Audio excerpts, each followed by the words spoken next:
Starting us off in at number 10, Chica and Foxy. One quick Google search for these two and you'll be privy to a plethora of fan art depicting the pirate fox and the insatiable chicken making love eyes at one another, kissing, and in some fan art, seemingly straddling one another.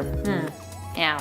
It's a thing. Whether it's because Chica's bossiness and Foxy's bad boy persona fit well together, or it's because the idea of a chicken and a fox romantically falling in love with one another is appealing to some, the ship has gotten some serious love online from fans. Moving on to number 9, Springtrap and Golden Freddy.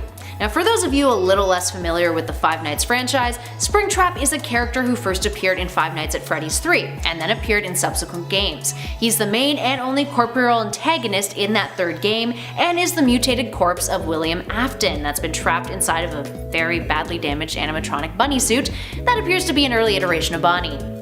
So yeah, this ship is with a reanimated corpse and a Golden Freddy, who is a mysterious ghost-like yellow version of Freddy.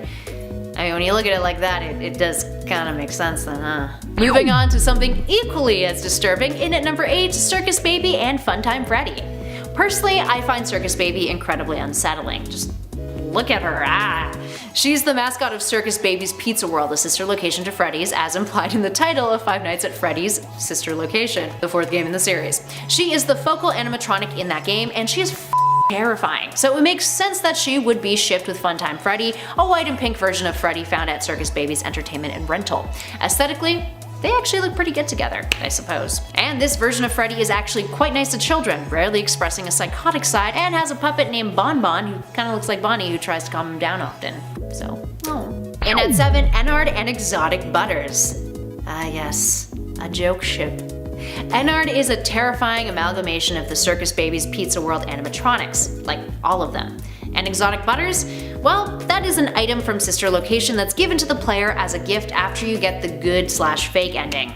On night 5 in the elevator, Hand Unit will tell you that you got a reward for doing exceptional work, and you're instructed to type in the first few letters of what gift you want on your keypad. But no matter what you type in, it glitches and autocorrects to Exotic Butters. As you can imagine, it became a meme.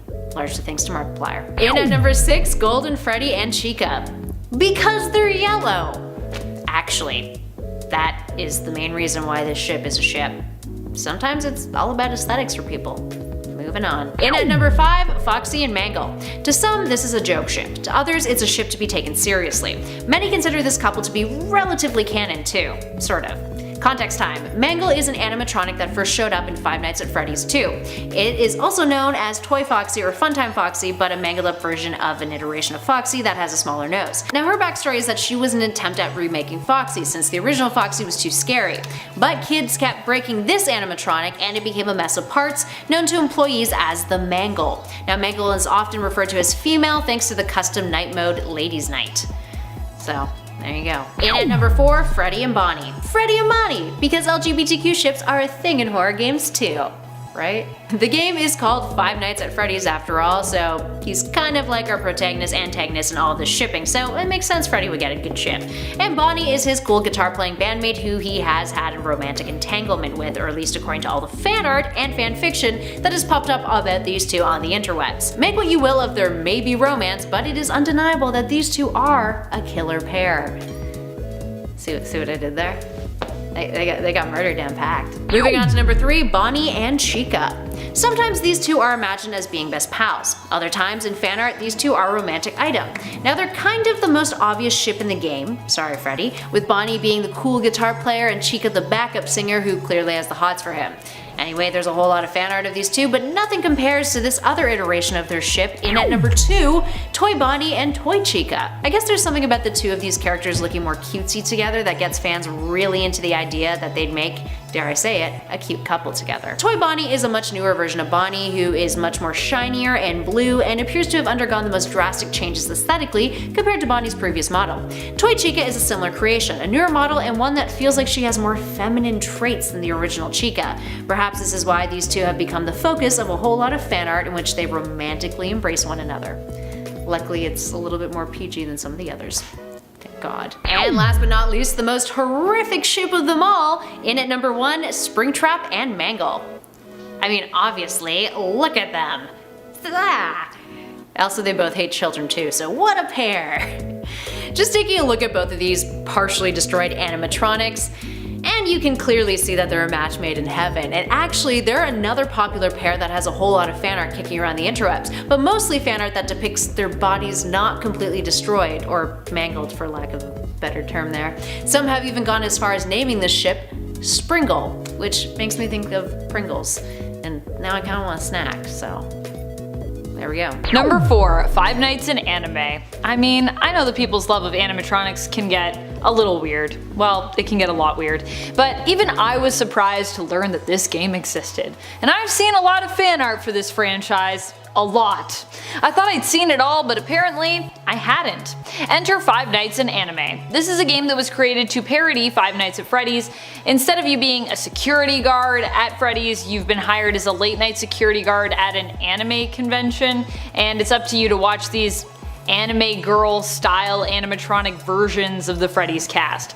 We've still got the core cast of animatronics here with a few original additions, but they're all just stylized as well-endowed anime ladies. Because I guess why not? I think the really weird thing about this game is how many people seem to want more of it and want a version that leans more into this genre seriously, as opposed to being a parody. Even though it's firmly stated like this is just a joke, it's just a parody. Yikes. Number 2, Five Nights in Anime 2. Just when I thought it couldn't get any worse, Five Nights in Anime has a sequel. Oh boy, and the hits just keep on coming. Also, I should note that this is also not the only sequel to this game. I believe there's also a sister location version of this, which I think, you know, Circus Baby, I guess that's what we all want. I don't know. This version of Five Nights in Anime is even more bizarre, as it's really just more of the same stuff with the same tropes, but this time parodying, you guessed it, Five Nights at Freddy's 2. My question is, if this is a parody in the exact same vein, did we really need a sequel? Didn't we already get through the joke? Although I will say, having played a bit of these games, they're actually pretty well put together. I don't know what's happening here, but there must have been people asking for this sequel, as it is a thing that we got. Also, let's just take a second to acknowledge that the first Five Nights in Anime got 3.5 million downloads, whereas Five Nights in Anime 2 got 1.8 million. So you guys are all out there, so just tell me in the comments what's happening. And finally, in at number 1, Five Nights of Love. Ah yes, the game that I didn't know existed, but had a feeling it would. This game actually inspired this whole list, and I didn't even know it was real until I looked it up. So that just goes to show what this fan base is like. But I figured if KFC has a dating sim, FNAF must have one too, right? And it absolutely does. Yeah, you heard me right. Five Nights at Freddy's dating sim. You love shipping animatronics with everything, living or not. With a human trapped in a suit or even just a pile of trash, you'll still ship it. And it's disturbing. But this time, you get to decide who makes the cut in Five Nights of Love. Tracking via cameras the rooms of the public place, whatever this place is, a player will periodically meet the live toys of the animatronics of Chica, Foxy, Freddy, and Balloon Boy. With every one of them, the player can have a heart-to-heart talk, or they can hug these unfortunate freaks, as the game puts it, giving them all of their love and attention. Thanks to this treatment, the level of the toys' love towards you will only increase by 5 or 10%, unfortunately. But like when it's me, it's gonna be higher. But as consequence, the level of your energy will decrease by 10 or 25%. Once your energy is done, you have to return to the office and then start the next day. And partially, the player can refill their energy at Balloon Boy by 50% at once or something like that, if you're lucky. I don't know how it works. But over a period of 5 days, you're supposed to make these animatronics as happy as possible, earning bonus scores for that. The more points you get, the more successfully you've completed the game.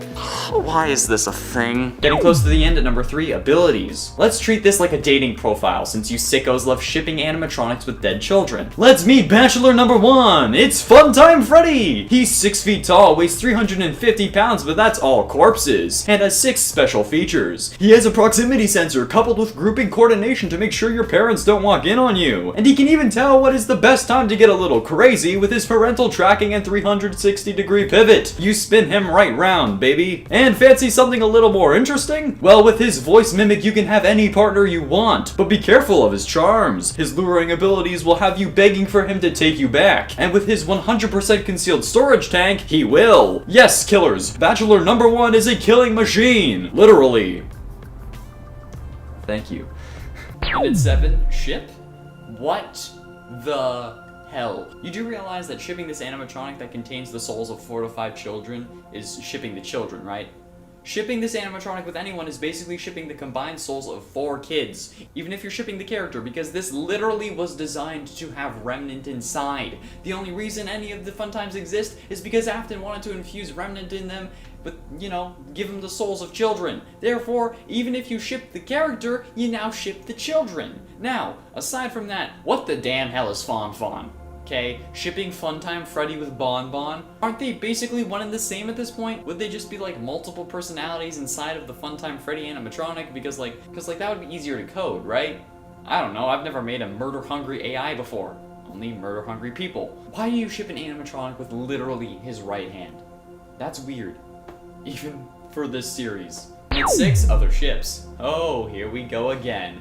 Welcome back to the killing floor! I'm your overly eccentric host, Sir Cries-a-Lot, and we're back to find our bachelor some love. We're back with our first ever part 2 with Bachelor number 1 once again. Funtime Freddy has returned! I guess last time wasn't that fun of a time, was it? Now let's find you a lovely companion. How about Funtime Foxy? I'm sure that with this Foxy Mama there'll be nothing but smiles here, but remember, don't go too fast, even if they're swiggity swooty crave in that booty. Or how about Bretty? Are you ready for a good time? I'm sure Ballora won't mind a menagerie if you know what I mean, since we all know you're kinda attached to your ex. Or perhaps Flabebe! You and Baby could definitely go to the circus! And not only does she provide you with the same souls that you have inside you, but there's an additional one in the form of your killer's daughter! Doesn't that sound exciting? But wait, there's more! Literally, if you're looking for a combination of all of the above, check out Ennard. You may need to give yourself to it just because of how much they need you. This sounds ridiculous. Why do you people ship animatronics? See how weird this is? See what you're doing to me? It's not even number 5.